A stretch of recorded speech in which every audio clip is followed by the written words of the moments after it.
Banten di ujung tanduk penjajahan Belanda ketika Sultan Ageng Tirtayasa, Syekh Yusuf, Pangeran Purbaya, dan pengikut-pengikut setianya ditangkap oleh Belanda.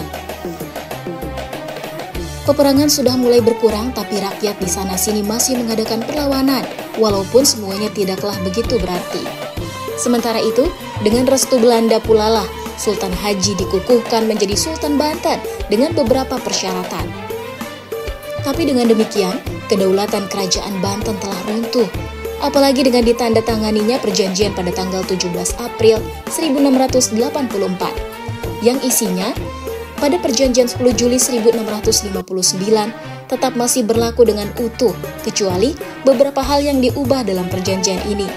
Di samping itu, untuk kedamaian antara Banten dan Belanda, maka Banten dilarang memberikan bantuan dalam bentuk apapun kepada musuh-musuh Belanda. Demikian juga Banten tidak boleh turut campur dalam politik di Cirebon. Kedua, penduduk Banten tidak boleh datang ke Batavia. Demikian juga sebaliknya, kecuali ada keperluan khusus dengan mendapat surat izin dari yang berwenang. Apabila memasuki daerah-daerah tersebut tanpa surat izin, maka orang itu dianggap sebagai musuh dan boleh ditangkap atau dibunuh.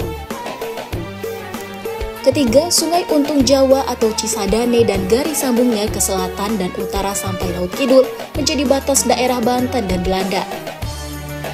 Keempat, apabila ada kapal milik kompeni atau milik Banten atau warganya terdampar atau mendapat kecelakaan di Laut Jawa dan Sumatera, maka haruslah mendapat pertolongan, baik penumpangnya ataupun barang-barangnya. Kelima, untuk kerugian-kerugian perang dan perampokan oleh penduduk Banten atas Belanda, maka Sultan harus menggantikan kerugian sejumlah Rp12.000 kepada kompeni. Keenam, tentara ataupun penduduk sipil atau siapa saja yang berani melanggar hukum yang telah disepakati ini akan ditangkap dan diserahkan kepada Belanda. Ketujuh, Sultan Banten harus melepas tuntutannya atas Cirebon dan harus menganggap sebagai negara sahabat yang bersekutu di bawah lindungan Belanda. Kedelapan, sesuai dengan isi perjanjian tahun 1659 pasal 4 yang menyatakan bahwa Belanda tidak memberikan sewa tanah atau rumah yang digunakan untuk loji, maka menyimpan dari hal itu Belanda akan menentukan pembayaran kembali dengan cara debat. 9.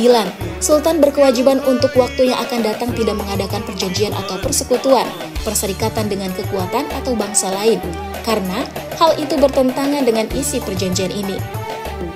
Karena perjanjian ini harus tetap terpelihara dan berlaku terus hingga masa yang akan datang, maka Paduka Sri Sultan Abdul Qahar Abu Nasr beserta seluruh keturunannya haruslah menerima seluruh pasal perjanjian ini. Dimaklumi secara dianggap suci, dipercayai dan benar-benar akan dilaksanakan oleh segenap pembesar kerajaan tanpa penolakan. Demikian pula dari pihak Belanda. Perjanjian ini ditandatangani di Keraton Surosowan dan dibuat dalam bahasa Belanda, Jawa, dan Melayu yang sama maksud dan isinya. Penandatanganan dari pihak Belanda adalah Komandan dan Presiden Komisi Francois Tech, Kapten Herman Drix Wonderpool, Evenhard van der Schoor, serta Kapten Bangsa Melayu Wan Abdul Bagus. Sedangkan dari pihak Banten ditandatangani oleh Sultan Abdul Qahar, Pangeran Dipaningrat, Kiai Sukotajudin, Pangeran Natanegara, dan Pangeran Natawijaya. Dengan ditandatanganinya perjanjian ini, lenyaplah kejayaan dan kemajuan Banten, ditelan monopoli dan penjajahan kompeni Belanda. Bahkan akibat perjanjian ini pula lah, akhirnya Kesultanan Banten menjadi hancur dan lenyap. Bertumpuk-tumpuklah penderitaan rakyat Banten, bukan saja karena pembersihan atas pengikut Sultan Ageng Tirtayasa, pajak yang tinggi karena Sultan harus membayar biaya perang, tapi juga karena monopoli perdagangan Belanda. Rakyat dipaksa untuk menjual hasil pertaniannya terutama lada dan cengkeh kepada kompeni melalui pegawai kesultanan yang ditunjuk dengan harga yang sangat rendah. Raja seolah-olah hanya sebagai pegawai Belanda dalam hal pengumpulan lada dari rakyat. Pedagang-pedagang bangsa Inggris, Prancis, dan Denmark karena dianggap banyak membantu Sultan Ageng Tirtayasa dalam perang yang lalu diusir dari Banten dan mereka pindah ke Bengkahulu. Dengan demikian, maka tidaklah mengherankan apabila pada waktu itu terjadi banyak kerusuhan dan pemberontakan yang ditimbulkan oleh rakyat. Perampokan-perampokan dan pembunuhan-pembunuhan sering dialami pedagang-pedagang dan patroli Belanda di luar ataupun di dalam kota. Bahkan pernah terjadi pembakaran yang menghabiskan 2/3 bangunan di dalam kota. Ketidakamanan pun terjadi di lautan. Banyak kapal-kapal Belanda yang dibajak oleh bajak negara yang bersembunyi di sekitar perairan Bojonegara. Kemungkinan dalam operasinya banyak dibantu oleh pelaut-pelaut asal Sumatera yang dipimpin oleh Ibnu Iskandar. Untuk memperkuat pertahanan dan kuasanya atas Banten, maka Kompeni Belanda membuat sebuah benteng di pantai utara dekat Pasar Karangantu. Benteng ini diberi nama Spelwijk sebagai peringatan kepada Spelman pada tahun 1682 dan kemudian disempurnakan lagi pada tahun 1685. Akibat perang saudara yang berkepanjangan itu, banyak bangunan di dalam kota yang rusak berat, seperti istana dan benteng Surosoan. Untuk memperbaiki semuanya itu, Sultan meminta kepada Hendrik Ploekhuizen van Steenwijk Kardel, seorang arsitek bangsa Belanda yang dikatakan sudah beragama Islam, yang juga membangun benteng Spelwijk. Diratakannya dulu semua bekas benteng dan istana, kemudian di atas fondasi yang lama dibangunlah kembali seperti semula. Pekerjaan ini berjalan hampir 2 tahun penuh. Masa pemerintahan Sultan Haji dipenuhi dengan pemberontakan dan kekacauan di segala bidang. Sebagian besar rakyat tidak mengakui dirinya sebagai sultan. Oleh sebab itu, kehidupan Sultan Haji selalu ada dalam keadaan kegelisahan dan ketakutan. Bagaimanapun juga, sebagai seorang manusia, penyesalannya terhadap perlakuan buruknya terhadap ayah, saudara, sahabat, dan prajurit-prajuritnya yang setia selalu ada. Tapi semuanya sudah terlanjur. Belanda yang dulu dianggap sebagai sahabat dan pelindungnya, sekarang bahkan menjadi tuan yang harus dituruti segala kehendaknya. Karena tekanan-tekanan itu, akhirnya Sultan Haji jatuh sakit, sampai akhirnya meninggal pada tahun 1687. Jenazahnya dimakamkan di pemakaman Sadakingkin, sebelah utara Masjid Agung, sejajar dengan makam ayahnya Sultan Ageng Tirtayasa. Melihat sejarah Sultan Haji yang demikian memalukan itu, maka timbullah cerita atau tutur-pitutur di masyarakat yang hampir semuanya jauh dari data sejarah yang ada. Diceritakan bahwa yang melawan Sultan Ageng Tirtayasa bukanlah Sultan Haji anaknya, tetapi orang lain yang berasal dari Pulau Putri atau Pulau Majeti.